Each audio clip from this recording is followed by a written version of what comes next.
34 and 4.2 is asking if $3,500 is invested at an interest rate of 6.25% per year, compounded continuously.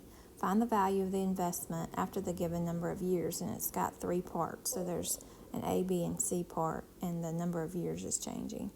All right, so we need to figure out really what our clues are to all this.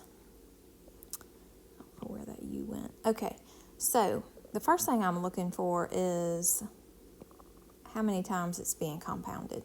Because unlike being compounded once a day or once a month or once a year, however you looked at, this is compounded continuously. And that's why I showed you really what's happening. So this is being compounded over and over and over and over. And so my number is just getting bigger and bigger and bigger. And when we plugged in values to figure out what was happening, when I plugged in numbers that got bigger and bigger and bigger, remember that this number went to E.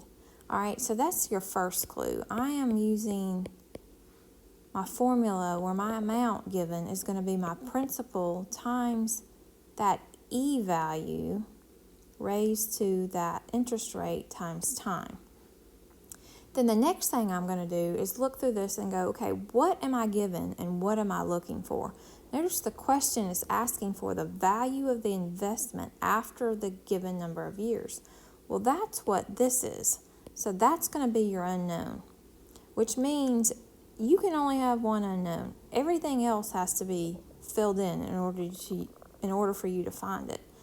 So what all have they given me? They've given me $3,500. Well, I know that is my principal.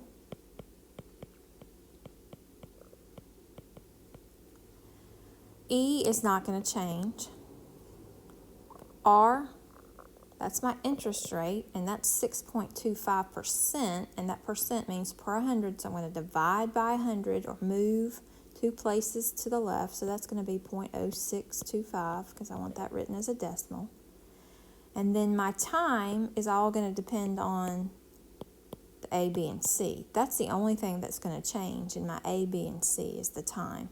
All right, so let's just do the A part. So, well, let's just do all 3 of them, A, B, and C. All right, so let's set this up. So my amount, and that's what they're asking for, is going to equal my principal times E, because it's compounded continuously, raised to the 0.0625 times the A part is 3.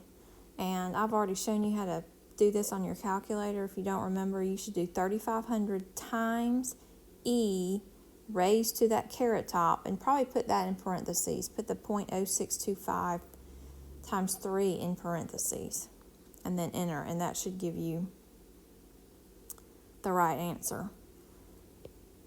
If you need to go back and look at how you enter that in a calculator, make sure you can do that. All right, now the B part, the only thing changing, like I said, is my time. And I could have plugged 6 in there too, but it's okay.